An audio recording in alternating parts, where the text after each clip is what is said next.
우리에게 주신 하나님의 말씀은 빌립보서 3장 10절부터 16절까지의 말씀입니다. 상주형 이제 말씀 한 번만 넘겨주시면 감사하겠습니다. 빌립보서 3장 10절부터 16절까지의 말씀 우리 한 목소리로 함께 읽겠습니다. 내가 바라는 것은 그리스도를 알고 그분의 부활의 능력을 깨닫고 그분의 고난에 동참하여 그분의 죽으심을 본받는 것입니다. 그리하여 나는 어떻게 해서든지 죽은 사람들 가운데서 살아나는 부활에 이르고 싶습니다. 나는 이것을 이미 얻은 것도 아니며 이미 목표점에 다다른 것도 아닙니다. 그리스도 예수께서 나를 사로잡으셨으므로 나는 그것을 붙들려고 쫓아가고 있습니다. 형제자매 여러분, 나는 아직 그것을 붙들었다고 생각하지 않습니다. 내가 하는 일은 오직 한 가지입니다. 뒤에 있는 것은 잊어버리고 앞에 있는 것을 향하여 몸을 내밀면서 그리스도 예수 안에서 하나님께서 위로부터 부르신 그 부르심의 상을 받으려고 목표점을 바라보고 달려가고 있습니다. 그러므로 누구든지 성숙한 사람은 이와 같이 생각하십시오. 여러분이 무엇인가를 달리 생각하면 하나님께서는 그것도 여러분에게 드러내실 것입니다. 어쨌든 우리가 어느 단계에 도달했든지 그 단계에 맞춰서 행합시다. 아멘. 자리에 앉으시겠습니다. 오늘 사랑하는 우리 길가와 목사님께서 저 높은 곳을 향하여라는 제목으로 말씀을 전해 주실 것입니다. 우리 은혜로 주님의 말씀을 받는 시간 되시기 바랍니다. 우리 목사님 오른손을 들어서 할렐루야를 맞이하겠습니다. 할렐루야. 할렐루야.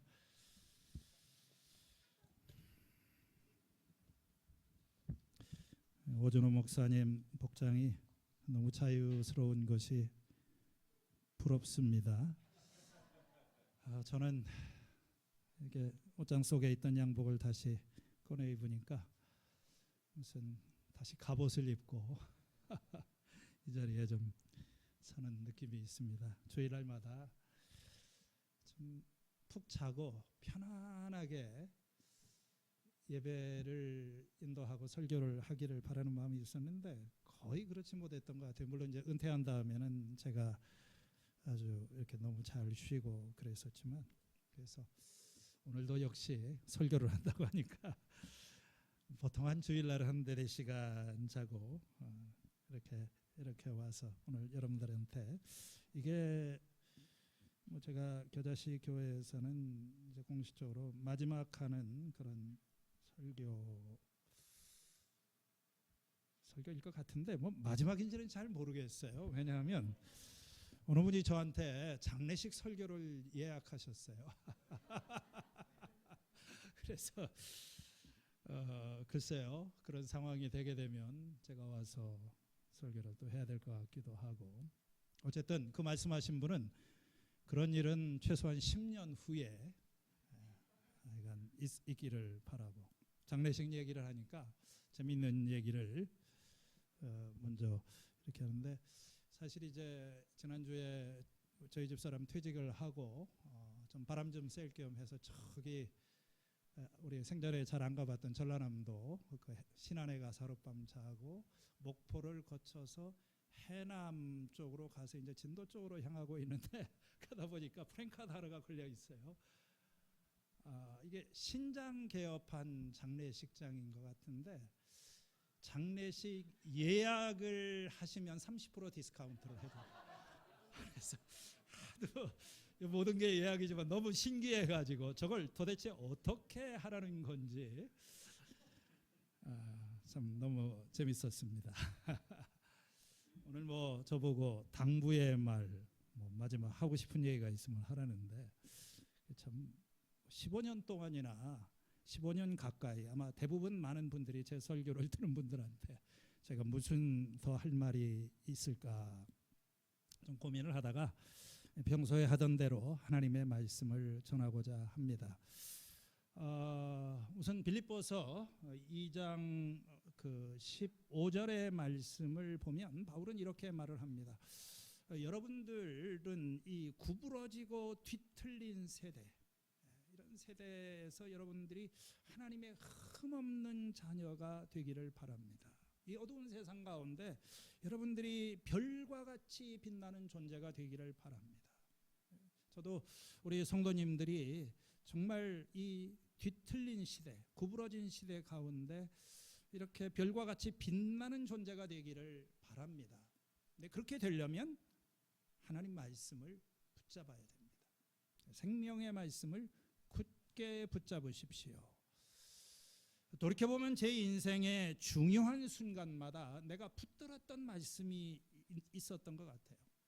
아니 좀 발견 나를 이렇게 붙들어 주었던 그런 말씀들이 있습니다. 한동안은 제 인생에 이게 중요한 전환기에 제가 민수기 10장을 가지고 크리스천 고스톱에 대해서 설교를 한참 하고 다녔었고, 미국에서 다시 돌아온 다음에는 이 룻기의 말씀을 이렇게 파고들었던 그런 때가 있었던 것 같습니다. 최근에는 제가 이 빌립보서의 말씀을 많이 묵상을 했던 것 같습니다. 이 빌립보서는 빌립보 교인들에게 보낸 바울의 편지지요. 바울은 순회 전도자였었고, 이 바울은 가는 곳마다 많은 교회를 세웠고 또 여러 교회와 관계를 가졌습니다. 그래서 이 바울이 쓴 여러 편지들, 고린도서, 에베소서, 로마서, 이 모든 것들이 다 이 바울의 편지입니다. 바울은 많은 교회들과 관계를 맺고 있었는데 빌립보 교회는 그에게 아주 특별한 교회였던 것 같습니다. 이 빌립보서 4장 2절 1절에 보면은 나의 사랑하고 사모하는 형제들, 나의 기쁨이요 면류가 아닌 사랑하는 여러분, 이렇게 이야기를 합니다. 또 빌립보서 1장에도 보면은 나는 여러분들을 생각할 때마다 감사하고 기쁜 마음이 넘칩니다. 나는 여러분들을 마음속에 간직하고 있습니다. 내가 예수님의 심정으로 여러분들을 얼마나 그리워하는지 하나님께서 아십니다. 참 이 바울에게는 특별한 교인들, 비록 이 빌립보서에서의 사역의 기간은 짧았지만 관계가 오랫동안 이어지면서 바울이 말한 대로 첫날부터 지금까지 이 복음을 전하는 일에 그들이 함께 동참했던 것 같습니다. 오늘 제가 이 겨자씨 교회에서 마지막 예배를 드리면서 이렇게 쭉 제가 그동안 거쳐왔던 교회들을 어린 시절부터 쭉 세보니까 한 13개 정도가 되더라고요. 정식으로 멤버십을 가지고 어린 시절에 중학교 때까지 다니던 그 고향의 장로교회, 그 다음에 고등학교 때 대전에서 성결교회를 다니고, 또 그 다음에 교회를 고등학교 때 개척해서 다니고, 서울에 올라가서 신학교 때 다니던 교회가 있었고, 이제 군대에 가서 군목 활동을 하면서 군인교회 철원에서 또 파주에서, 그리고 제대한 다음에는 수원에 내려와서 중앙침례교회 갔다가, 그리고 이제 미국에 가서는 어떤 이민교회를 한 두세 군데 정도 이렇게 돌아다녔던 것 같아요.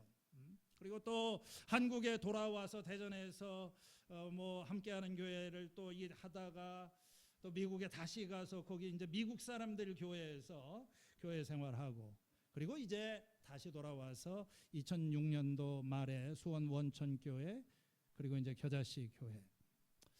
제가 보니까 목사로서 사역을 한 교회가 한 9군데 정도가 되고, 그 중에서 풀타임으로 목회를 했던 데가 한 6군데, 담임 목회만 하더라도 한 5번 정도를 했던 것 같습니다. 꽤 여러 곳이죠. 이 철모로던 시절에 제가 다녔던 이 고향교회를 제외하면은 이 겨자씨 교회에서 13년 반인 것 같아요. 그래서 가장 많은 시간을 보냈습니다. 이 바울과 빌립보 교회, 그리고 저하고 이 겨자씨 교회의 그 관계에 공통점이 있다면은 우선은 바울이나 저나 여러 교회를 다녔던 것 같습니다. 그런데 이 겨자씨 교회는 바울이 빌립보 교회에 그랬던 것처럼 직접 시작을 한 교회였었고 개척에 이렇게 동참을 하였습니다. 그리고 바울의 마음에게도 저의 마음에게도 이 교회는 아주 특별한 교회로 이렇게 하나님께서 관계를 주셨던 것 같습니다. 빌립보서는 바울의 여러 서신들 중에서 비교적 말년에 쓰여진 편지입니다. 이 편지를 보면은 이 노사도 바울이 자신의 삶을 돌아보면서 어떤 개인적인 성찰과 소회와 이 마지막에 어떤 소망, 바램 이런 것들이 아주 잘 표현되고 있습니다. 물론 빌립보 교인들을 향한 그런 권면의 말씀과 당부의 말씀도 있습니다. 우리 겨자씨 교인들을 향한 저의 첫 번째 바램이라고 할까요? 소망이 있다면 전 여러분들 행복한 사람이 됐으면 좋겠습니다. 교회를 다녀도 행복하지 않은 사람들이 많습니다. 그렇죠. 행복이라는 게 뭘까요? 여러 가지 많은 정의가 있겠지만 행복을 행복되게 하는 가장 그 바탕에는 기쁨이 있습니다. 이 빌립보서의 핵심 단어 중에 하나가 기쁨이다. 이미 우리 오 목사님 설교하실 때 그 말씀을 우리가 들었습니다. 이 편지는 나는 주님 안에서 기뻐합니다. 내가 여러분을 생각하면서 기뻐합니다 하는 말로 시작을 하여서 나중에 후반부에 가면은 기뻐하십시오 하는 그런 권면과 명령으로 끝쳐납니다. 특별히 3장 1절과 그 4장 4절에 보면 주 안에서 항상 기뻐하십시오. 내가 다시 말합니다. 여러분 기뻐하시기 바랍니다. 아멘. 기뻐하십시오. 명령이죠. 여기서 이 기쁨이라고 하는 것은 어떤 환경의 영향을 받지 않는 어떠한 상황에서도 흔들리지 않는 평정심, 이 고요한 확심, 차분한 마음, 아마 그런 것 같아요. 그런 것과 어떤 잔잔한 이 평온함과 흔들리지 않는 그런 것. 여러분, 우리가 뭐 상황이 좋을 때는 또 일이 잘 될 때는 뭐 우리 당연히 기뻐하죠. 항상 기뻐하라. 좋을 때도 힘들 때도 또 일이 잘 풀릴 때도 그렇지 않을 때도 항상 기뻐하라. 어떻게 우리가 항상 기뻐할 수 있을까? 바울은요, 사실 우리가 이 편지를 읽어보면 아주 힘든 상황에 있었습니다. 어떻게 보면 도저히 기뻐할 수 없는 그런 상황에 있습니다. 감옥에 갇혀 있지요. 한치 앞을 내다볼 수 없는 그런 상황에 있습니다. 끔찍한 죽음을 당할지도 모르는 그런 위기 상황입니다. 그뿐만 아니라 바울을 둘러싸고 있는 많은 사람들이 그를 대적하고 시기하고 경쟁심을 가지고 불순한 동기에서 바울의 마음속에 괴로움을 더하려고 전도를 하였다. 또 이 편지를 받고 있는 빌립보 교회 안에는 교회의 교인들 간의 어떤 갈등과 분열이 있었습니다. 참 기뻐하기 쉽지 않은 상황입니다. 이렇게 힘든 상황에서 어떻게 기뻐할 수 있을까요? 우리가 이 말씀을 읽어보면 결국 답은 하나님에 대한 신뢰입니다. 주 안에서 기뻐하라. 주 안에서. 바울의 주소지는 주 안입니다. 제가 옛날에 고등학교 때 1학년 때 누가 나한테 볼펜을 하나 선물하면서 주 안에서 이렇게 써서 보냈는데 어느 선생님이 이렇게 딱 보더니 너 주 안에서 왔어? 인천 주안인 줄 알았는가 봐요. 여러분, 주님 안에 있을 때 진정한 기쁨이 있고 주님 안에 있을 때 진정한 평안이 있습니다. 이게 이제 기본적인 거고, 그러나 조금 현실적으로 바울이 이 힘든 상황에서도 기뻐할 수 있었던 것은 저는 인생의 목표가 분명했기 때문이라고 생각을 합니다. 여기 1장 18절의 말씀을 보면 바울은 이렇게 말을 합니다. 그렇지만 어떻습니까? 거짓된 마음으로 하든지 참된 마음으로 하든지 어떤 식으로 하든지 결국 그리스도가 전해지는 것입니다. 지금 나를 위해서 아니면 나를 힘들게 하려고 어떤 식으로 사람들이 전도를 하든지 간에 결국 바울은 전도자입니다. 그의 목표는 자신을 통해서 그리스도가 전파되는 것입니다. 이 목표를 전하는 데 도움이 된다면 어떤 것도 문제가 되지 않는다. 나는 그것을 기뻐한다. 여러분, 삶의 목표가 분명하면 무슨 일을 당해도 기뻐할 수 있어요. 바울은 자신이 당한 일, 뭐 자기가 감옥에 갇히고 또 여러 가지로 괴로움을 당하는 일이 오히려 복음의 진보가 되었다는 사실을 기뻐하고 있습니다. 여러분, 인생이 힘든 이유는 목표가 분명하지 않기 때문에 그래요. 잘못된 목표, 무가치한 것에 목표를 두기 때문입니다. 사회적인 성공과 어떤 인간적인 명예와 물질적인 성공과 어떤 이 주변 사람들의 평판과, 우리 굉장히 주변 사람들에게 이 평가에 민감하지 않습니까? 누가 말 한마디 하는 거에 대해서 내가 높아지고 내가 낮아지는 것이 이 삶의 목적이 되게 되면 굉장히 힘들어지는 거예요. 삶의 목표가 분명하면 우리가 어떤 남이 나를 어떻게 대하느냐 하는 것 때문에 그것 때문에 그렇게 힘들어하지는 않습니다. 여러분, 삶의 목적이 분명하면 심지어는 죽고 사는 것도 문제가 되지를 않습니다. 바울이 빌립보서 1장 20절에서 나의 간절한 기대와 희망은 내가 아무 일에도 부끄러움을 당하지 않고 온전히 담대하여서 살든지 죽든지 전과 같이 지금도 내 몸에서 그리스도께서 존귀함을 받게 하려는 것입니다. 이것이 나의 목표입니다. 나에게는 사는 것이 그리스도니 죽는 것도 유익합니다. 실제로 바울은요 22절 이하에 가게 되면 이 삶과 죽음 사이에서 고민을 하고 있어요. 여기 여러분들이 성경을 읽어보시면 그러나 육신으로 살아가는 것이 내 일에 나에게 보람된 일이라면 내가 어느 쪽을 지금 선택해야 될지 모르다. 솔직히 나는 지금 이 두 사이에 끼어 있습니다. 내가 원하는 것은 세상을 떠나서 그리스도와 함께 있는 것입니다.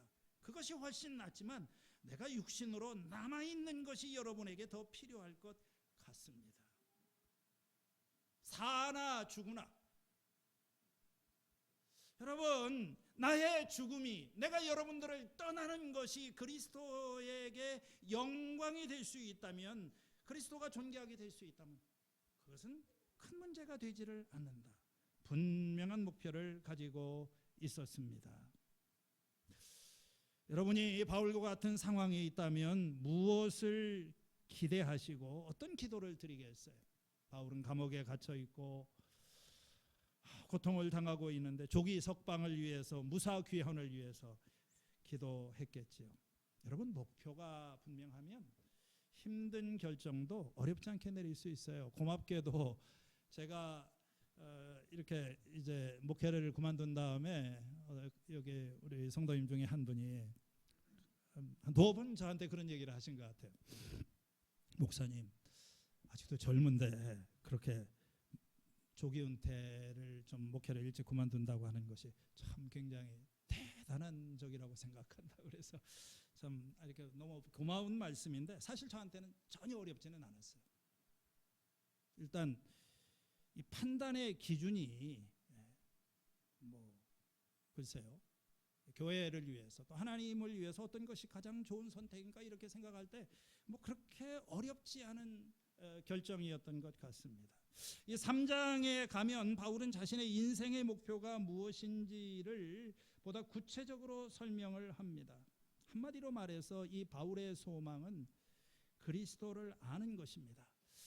3장 7절에서부터 쭉 이어지는 말씀을 보면 바울은 이렇게 말합니다. 나는 내게 이루었던 것은 무엇이든지 그리스도 때문에 해로운 것으로 여기게 되었습니다. 그뿐만 아니라 내 주 예수 그리스도를 아는 지식이 가장 고귀함으로 나는 그 밖의 모든 것을 다 해로 여깁니다. 나는 그리스도 때문에 모든 것을 잃었고 그 모든 것을 다 오물로, 이렇게 쓰레기로 나는 다 잃어버립니다. 이게 상업적인 용어가 나는 뭐 이득과 손실과 얻는다, 잃는다 하는 그런 말이 여기서 이렇게 반복이 되게 있어요.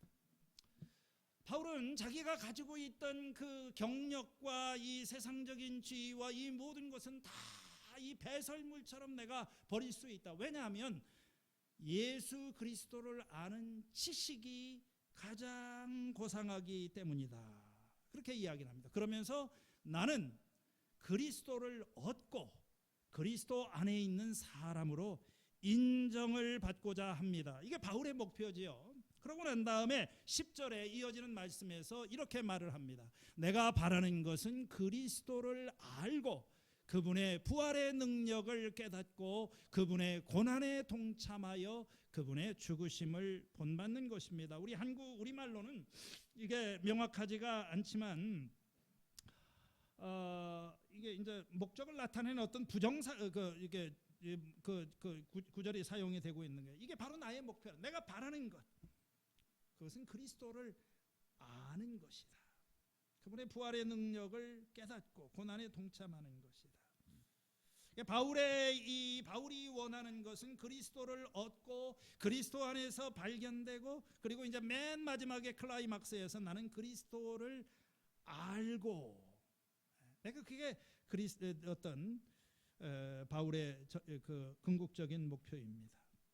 여러분, 그리스도를 알게 되는 것이 그의 인생 행로를 정하는 궁극적인 목표입니다. 그리스도를 알게 되는 한 가지만으로 모든 다른 지식을 다 압도하는 것입니다.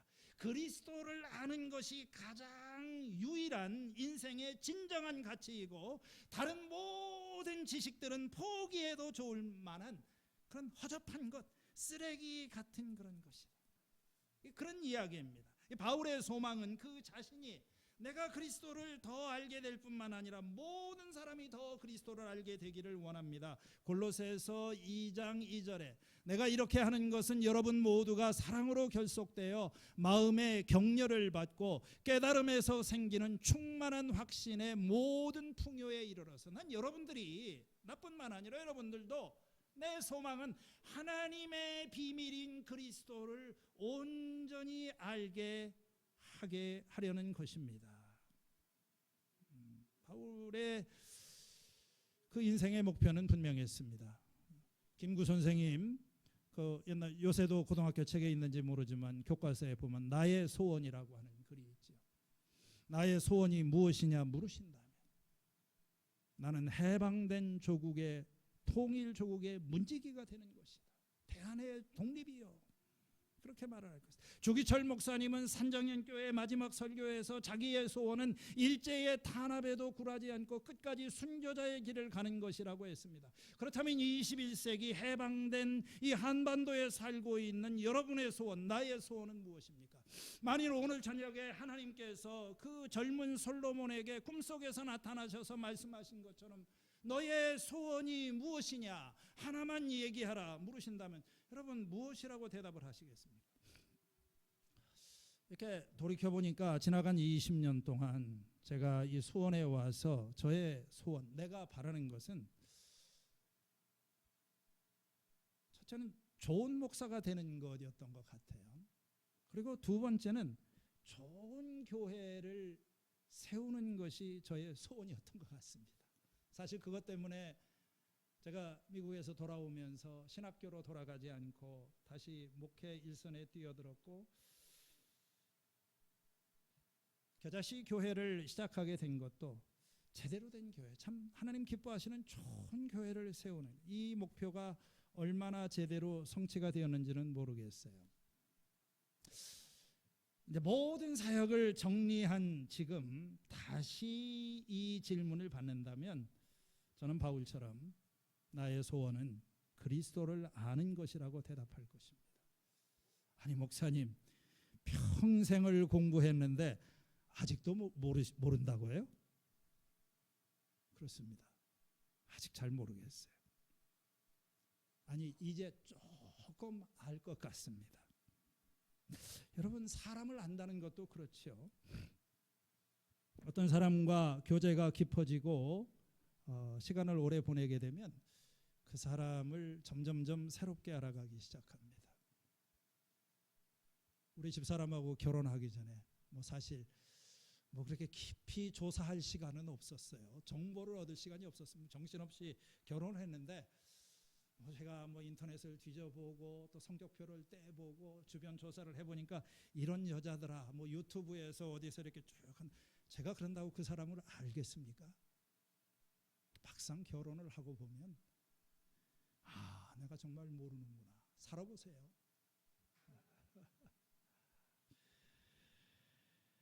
바울은 그리스도를 더 온전히 알게 되기를 원했습니다.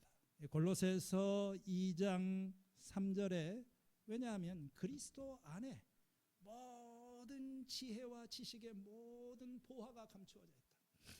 저도 지식에 대한 욕구가 많고 좀 유튜브를 통해서도 많은 지식을 원하는데 사실 우리에게 생명을 주는 지식, 우리를 행복하게 하는 지식은 그렇게 많지 않아요.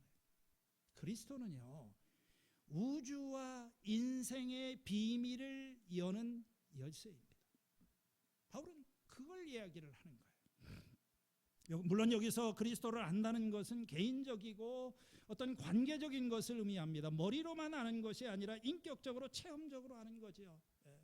우리 이 말씀에 있는 대로 바울이 말한 대로 내가 그리스도를 알고 그 부활의 능력을 깨닫고 그 고난에 참여하는 것을 알고자 한다, 이렇게 얘기를 했을 때 이 말의 의미는 뭐냐면은 그 예수님의 부활의 능력 안에서 그리고 그분의 고난에 동참하는 것을 통해서 나는 그리스도를 알아가기를 원한다. 여러분, 인생의 모든 문제는 너무 목사다운 얘기라서 좀 조심스럽기는 하지만 그러나 하나님의 말씀에 근거해서 볼 때 삶의 모든 문제는요, 결국 그리스도를 알지 못하기 때문에 생겨나는 것입니다. 알아도 제대로 모르기 때문이죠. 교회를 다녀도 예수를 모르는 사람이 많아요. 그분이 누구신지, 무슨 일을 하셨는지, 그분의 죽으심과 부활이 왜 중요한 것인지. 여러분, 교회 안에서 가장 불쌍한 사람은 남의 간증을 듣고 아멘 하면서 박수를 치는 사람입니다. 이런 사람들은요, 예수를 믿으면서 그 그리스도 안에서 역사하였던 부활의 능력이 우리 안에서 어떻게 역사하고 그리하여 이 절망 가운데 있는 나의 죽을 몸을 다시 살게 하는 그 부활의 능력을 체험해 본 적이 없어요. 바울의 소원은요, 예수님을 체험적으로 인격적으로 알기를 원하는 것입니다. 역사적으로 어떤 역사적인 사실로서 아는 것이 아니라 부활하여서 영원히 살아계시는 내 인생의 주님으로 내가 그분을 친밀하게 알기를 원한다. 오늘 이 바울의 소원이 여러분 모두의 소원이 되고 삶의 목표가 될 수 있기를 바랍니다. 이 12절 이하의 말씀을 보면 바울은 여기에서 자기를 목표점을 향해서 부지런히 달려가는 경주자의 비유를 하고 있어요. 나는 이미 이것을 얻은 것도 아니며 이미 목표점에 다다른 것도 아닙니다. 그리스도 예수께서 나를 사로잡으셨으므로 나는 그것을 붙들려고 쫓아갑니다. 굉장히 흥미있는 그런 귀절인데요. 여기 사로잡으셨기 때문에 붙들려고, 사실은 성경 원문에 보게 되면 이게 같은 단어가 사용이 되고 있어요. 이걸 그리스도께서 나를 붙잡으셨으므로 나는 그것을 붙들려고 쫓아간다. 하나는 수동태, 하나는 능동태가 이렇게 사용이 됐습니다. 요거요, 이제 세 번역에서 그리스도께서 나를 붙잡으셨기 때문에 이렇게 내가 붙잡으셨기 때문에 붙잡으셨으므로 나는 그것을 좀 붙잡으려. 근데 옛날 성경, 개역 성경에 보면 이렇게 돼 있어요. 나는 이미 얻었담도 아니요 온전히 이루었담도 아니요 오직 내가 그리스도 예수께 잡힌바된 그것을 잡으려고 쫓아간다. 이게 두 가지 번역이, 제가 이걸 가지고 한번 좀 자세히 이렇게 봤었는데 원문상으로는 두 가지 번역이 다 가능합니다. 앞에 있는 그리스도께서 나를 붙잡으셨기 때문에 내가 붙들려고 간다 하는 것을 이렇게 되면은 바울이 목표를 향해 달려가는 것은 그리스도께서 그를 붙잡으셨기 때문에 그는 붙들린 자로서 가는 것입니다. 그런데 후자의 이 번역에 따르면 바울의 목표는 그리스도에게 붙잡히게 되는 거예요. 그래서 그는 그리스도께 온전히 붙잡힌 바 된 그것을 잡으려고 달려간다. 어느 해석을 취하든지 간에 핵심 단어는 이 붙잡는다는 말인데 두 종류의 삶이 있어요. 인생은 두 가지입니다. 붙잡으려고 하는 삶과 붙잡힌 삶입니다. 결혼 생활 어느 쪽에 해당할까요? 여러분, 붙잡혀서 삽니까? 아니면 붙잡으려고 아직도 실갱이를 하고 있습니까? 어떤 삶이 더 좋습니까? 살아보게 되면 이 붙잡으려고 하는 삶은 좀 피곤해요. 그렇다고 또 붙잡혀서 살아가면 부자유합니다. 우리 인생은 뭔가를 붙잡으려고 하는 분투이고 노력이지요. 그런데 문제는 아무리 붙잡으려고 애를 써도 잡았다는 느낌이 들지가 않는 거예요. 전도서에 나오는 대로 바람을 잡으려고 수고하는 것 같아요. 잡히지가 않습니다. 그렇다고 해서 누군가에게 이렇게 붙잡히게 될 때 우리는 거기에서 벗어나려고 본능적으로 또 몸부림을 치게 됩니다. 제가 여러분에게 말씀드리고자 하는 것은 붙잡으려고 하는 노력 못지않게 붙잡히는 경험이 중요하다는 거죠. 모든 위대한 사람은 무엇인가 붙잡혀서 살아가는 사람이에요. 바울의 새로운 인생은 예수 그리스도에게 붙잡힐 때 시작이 되었어요. 그가 다메섹이라고 하는 곳에서 예수님을 만나고 그분에게 붙들리게 된 다음에 그는 앞에 있는 것을 붙잡으려고 달려갔습니다. 많은 일을 했고 교회를 세웠고 많은 사람이 그를 통해서 변화되었습니다. 그리고 인생의 막바지에 도달했습니다. 자신에게 주어진 길을 다 마친 이 나이 많은 사도 바울의 소원이 무엇일까요? 바울은 그가 원하는 것은 그리스도를 얻고 그리스도 안에서 발견되는 것이다. 그리고 나는 그리스도를 아는 것이다. 그리고 최종적으로는 내가 그리스도께 온전히 붙잡히는 것이다. 이렇게 얘기를 합니다. 그리스도에게 붙잡힌다는 이 말의 의미가 뭘까? 곰곰이 생각을 해보고 계속 질문을 합니다. 아마도 그것은 나는 죽고 그리스도가 내 안에서 사는 것이다 하는 그런 말의 의미일 것이라고 생각이 됩니다. 1장 20절에서 바울은 이것을 가르쳐서 내게 사는 것이 그리스도다. 내게 사는 것이 To live is Christ. 내가 사는 것이 그리스도라고 하는 말은 그리스도가 내 삶의 의미라는 거죠. 나의 모든 삶은 그리스도 안에서 요약이 됩니다. 그리스도로 채워지고 그리스도에 의해서 붙들려 있고 바울이 하는 모든 것, 신뢰하고 사랑하고 소망하고 순종하고 설교하고 이 모든 것이 그리스도의 감화를 받고 그리스도를 위해서 행해진다. 그리스도께서 오직 그리스도만이 자신의 존재에 영감과 방향과 의미와 목적을 제공한다. 이렇게 좀 어렵게 설명을 했지만 바울이 원하는 삶은 그리스도께 온전히 붙잡히는 삶입니다. 그리고 그리스도에게 붙잡힐 때 진정한 자유와 행복이 있는 것을 그는 경험하였던 것입니다. 마지막으로 살펴보고자 하는 것은 이 경주에 임하는 바울의 자세, 태도입니다. 13절의 말씀 우리 다 같이 한번 읽어보실까요? 네, 시작. 형제자매 여러분, 나는 아직 그것을 붙잡았다고 생각하지 않습니다. 내가 하는 일은 오직 한 가지입니다. 뒤에 있는 것은 잊어버리고 앞에 있는 것을 향하여 몸을 내밀면서 첫 번째로 뒤에 있는 것은 잊어버리고 여러분 다 잊어버리시기 바랍니다. 추억 속에 살고 있는 사람, 과거에 살고 있는 사람이 있어요. 성공한 것도 잊어버리고 추억도 실패한 것도 다 잊어버리세요. 바울은 앞에 있는 것을 향하여 목표점을 바라보고 달려간다고 했습니다. 시선을 미래에 두고 앞을 향해서 달려가는 것입니다. 왜냐하면 하나님께서는 우리의 과거보다 미래에 더 좋은 것을 준비하셨기 때문입니다. 그래서 여러분 힘든 것이건 좋은 것이건 간에 과거의 것은 잊어버리고 오직 한 가지 앞에 있는 것을 잡으려고 마지막까지 최선을 다해서 달려갑니다. 몸을 내밀면서 내가 이 영상을 보여드리고 싶었었는데 그냥 찾지는 못해서 육상 선수가 마지막 순간에 딱 골인을 하면서 몸을 내밀고 팔을 쫙 펼치면서 그 모습이죠. 바울은 아직 붙들었다고 생각하지 않는다. 난 여전히 달려가는 가운데 있다. 15절의 말씀을 보면 여러분은 누구든지 성숙한 사람은 이와 같이 생각하십시오. 여러분이 무엇인가를 달리 생각하면 하나님께서는 그것도 여러분에게 드러내실 것입니다. 여러분이 어느 단계에 도달했든지 그 단계에 맞춰서 행하십시오. 여러분 생각을 바꾸셔야 돼요.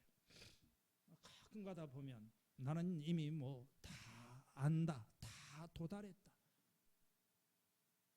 뭐 인생 다 살았다, 이렇게 생각하시는 분들이 계세요. 신앙은 경주이지 완성이 아닙니다. 예수님 닮아가는 삶은 하나의 과정이고 이 세상에서는 완성되지 않는 거예요. 바울은 14절에서 이렇게 말합니다. 그리스도 예수 안에서 하나님께서 위로부터 부르신 그 부름의 상을 받으려고 목표점을 바라보고 달려가고 있습니다. 어떤 상일까요? 하나님께서 그 위에서 나를 부르신 그 부르심의 상, 밥상이 아니고 무슨 운동회 때 받는 공책도 아니고 무슨 상일까요? 하나님께서 뭐 면류관을 월계관을 준비하셨다 이렇게 생각할 수도 있겠지만, 그러나 이 빌립보서 전체의 맥락을 우리가 이렇게 살펴보면 여기서 상이라고 하는 것은 바울이 그렇게 지금까지 얘기했던 그리스도를 얻고 그분을 완전히 소유하는 목표라고 하는 것을 알 수 있습니다. 그리스도를 알고 그분과의 완전한 관계 속에 들어가는 것, 이것이 바울에게 주어진 최종적인 상이라고 생각이 됩니다. 18절에서 바울은 이렇게 말합니다. 내가 여러분에게 여러 번 말하였고 지금도 눈물을 흘리면서 말하지만 그리스도의 십자가의 원수로 살아가는 사람이 많습니다. 여러분, 세상에 있는 많은 사람들이 땅에 있는 것을 생각하고 땅에 있는 것을 바라보고 그것이 전부인 줄로 생각합니다. 그들의 배, 먹는 것을 자기 하나님으로 삼고 수치를 영광으로 삼고 온통 시선과 관심과 열정과 에너지와 이 모든 것이 이 땅을 바라보고 살아가는 사람들, 이런 사람들은 십자가의 원수로 살아간다고 했습니다. 20절에 그러나 우리의 시민권은 하늘에 있습니다. 그것으로부터 우리는 구주로 오실 예수 그리스도를 기다리고 있는 것입니다. 그분은 만물을 복종시킬 수 있는 권능으로 우리의 비천한 몸을 변화시켜서 자기 영광스러운 몸과 같은 몸이 되게 하실 것입니다. 여러분, 목표를 높게 잡으세요. 시선을 하늘에 두어야 합니다. 여기서 하늘이라고 하는 것은 우리가 죽어서 가는 저 먼 나라일 수도 있지만 이 하늘은 더 넓은 의미에서 하나님의 완전한 통치가 실현이 되는 그런 곳입니다. 그리스도께서 자기 백성을 온전히 붙드시고 인도하시는 그런 장소인 것입니다. 하나님의 백성이 예수님의 형상을 본받아 온전히 거룩하게 된 그런 곳입니다. 그게 하늘이에요. 그것이 하나님의 나라인 것입니다. 그 위대한 목표점에 도달하는 데까지 바울은 마지막까지 달려가기를 원한다고 했습니다. 우리 그리스도인들의 삶에는 은퇴가 없어요. 목표를 향해서 달려가는 것입니다. 여러분 기억하세요. 뭐 제가 이사를 가지만 우리는 한 곳에 있다가 흩어지는 게 아닙니다. 한 곳을 향해서 가고 있는 것입니다. 서로 서 있는 자리가 다르지만 목표는 같습니다. 그리고 우리는 한 주님 안에서 한 곳을 향해서 가기 때문에 또 다시 거기서 이렇게 만나게 되는 것입니다. 오늘 제가 이 설교를 마치면서 겨자씨 교회, 제가 이렇게 이제 교회를 떠나면서 제 마음속에 겨자씨 교회의 미래가 어떻게 될까, 그 생각을 자주 하였던 것 같아요. 우리 성도님들 한 분 한 분 참 제 마음속에 품고 이렇게 기도했던 분들이 앞으로 어떻게 될까, 신앙생활 잘 할까, 아니면 좀 어떻게 옆길로 갈까, 답은 모른다입니다. 제가 한 가지 아는 것은 하나님이 우리 안에서 어떤 일을 시작하셨다는 것입니다. 복음의 핵심은 하나님이 일하신다는 것입니다. 모든 것은 하나님에게서 시작이 되었어요. 하나님이 창조하셨고, 하나님이 불러주셨고, 하나님이 예정하셨고, 하나님께서 약속하셨고, 하나님이 구원하셨고, 하나님이 인도하셨습니다. 바울은 그것을 1장 6절에 있는 말씀에서 이렇게 표현했습니다. 선한 일을 여러분 가운데서 시작하신 분께서 그리스도 예수의 날까지 그 일을 완성하리라고 나는 확신합니다. 동일한 진리를 2장 12절에서 이렇게 해서도 이야기합니다. 그러므로 사랑하는 여러분, 여러분이 언제나 순종한 것처럼 나 없을 때 순종하십시오. 요게 13절을 제가 빼먹었는데, 여러분 안에서 행하시는 분은 하나님이십니다. 자기의 기쁘신 뜻을 위해서 우리 속에 소원을 두시고 행하십니다. 하나님이 일하신다는 것입니다. 같은 이야기가 빌립보서 4장 19절에도 나의 하나님께서 자기의 풍성하심을 따라 그리스도 안에 있는 영광으로 여러분의 필요가 많지요. 난 잘 모릅니다. 그게 뭔지는요. 그렇지만 내가 아는 것은 하나님께서 다 채워주시고 하나님이 인도하실 것이다. 저희 이 설교를 마지막 설교를 하다가 이렇게 이제 옛날에 했던 그 설교를 쭉 빌립보서, 제가 보니까 꽤 빌립보서 설교를 많이 했더라고요. 원천교회에서도 했고, 그 옛날에 미국에 있을 때도 제가 설교를 했고, 아마 이 겨자씨 교회에서도 제법 설교를 했던 것 같아요. 2011년 6월 12일, 정확하게 14년 전이죠. 그러니까 제가 그때 놀랍게도 빌립보서를 2주에 걸쳐서 이 빌립보서 4장을 설교하면서 제목은 순종의 기쁨, 그런 저기를 했는데, 제가 설교문을 읽어나가다가 깜짝 놀랐어요. 제가 그 옛날 14년 전에 했던 설교를, 원천교회에서 했던 설교를 읽어드리겠습니다. 원천교회를 사임하기로 결심했습니다. 이것은 전적으로 저 자신의 결정입니다. 다시 한번 선택의 기로에 서 있습니다. 이 문제를 놓고 오랫동안 기도했고 가까운 분들의 조언도 구했습니다. 주님께서 나를 새로운 사역으로 인도하시며 지금이 그 때라는 생각이 듭니다. 현 단계에서 그 새로운 것이 어떤 것인지는 분명하지 않습니다. 새로운 교회, 새로운 지역, 새로운 일터, 갈 바를 알지 못하고 떠나는 아브라함 같은 심정입니다. 나의 선택이 주님에 대한 순종이 되기를 간절히 소망합니다. 변화에 대한 두려움도 있습니다. 익숙한 것과의 결별, 미지의 세계로 향하는 불안, 번지 점프하듯이 혼자 망망대해로 뛰어드는 것처럼 행동하는 것이 아닌가 생각이 들기도 합니다. 무엇보다 나의 선택이 교회 전체에 미칠 영향을 많이 생각했습니다. 선장이 바뀌는 상황에서. 그러나 우리의 궁극적인 인도자는 주님이시기 때문에 큰 문제는 없을 것이라는 믿음이 있습니다. 참 놀랍죠? 제가 좀 어제 이 얘기를 14년 전 6월달 정확하게 내가 원천교회를 떠나면서, 아마 여러분들은 기억을 하시는지 모르겠어요. 여러분, 우리의 미래는 하나님이 하십니다. 오늘 여러분들에게 마지막으로 함께 읽기를 원하는 것은 빌립보서 4장 6절과 7절 말씀, 우리 같이 읽겠습니다. 시작. 아무것도 염려하지 말고 모든 일을 오직 기도와 간구로 하고 여러분이 바라는 것을 감사하는 마음으로 하나님께 아뢰십시오.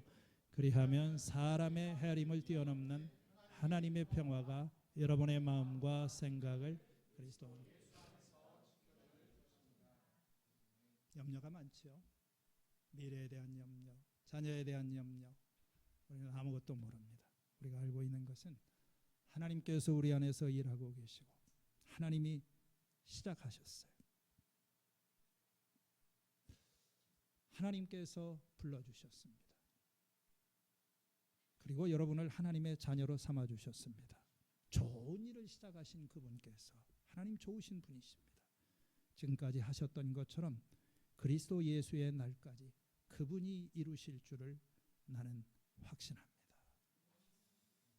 우리가 해야 될 일은 두렵고 떨림으로, 그리고 아무것도 염려하지 말고 기도하면서 하나님을 신뢰하고 순종의 길을 걸어가게 되면 하나님께서 우리의 앞날에 반드시 복된 미래를 열어주시고 또 하나님 나라의 이 복으로 우리를 채워주실 줄로 믿습니다.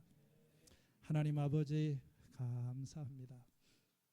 지나온 날에 하나님께서 베푸신 많은 은혜와 은총을 인하여 감사드리고 지금 내가 누리고 있는 결코 당연하지 않은 이 삶의 많은 축복을 인해서 감사합니다. 아직 가보지 않은 미래, 우리가 가야 할 미래가 있지만 우리 안에서 이미 좋은 일을 시작하신 주님께서 앞으로 우리에게 더 좋은 미래를 준비하시고 인도해 주실 줄로 믿습니다. 이 땅을 사는 동안 땅의 것을 바라보며 지치고 낙심하고 슬퍼질 때마다 우리가 저 높은 곳을 향하여 하나님이 우리를 부르신 그 부름의 상을 향하여 담대하게 부지런히 달려가며 다시 하나님을 찬양하는 우리의 삶 되게 하여 주시옵소서. 예수님의 이름으로 기도하였습니다. 아멘.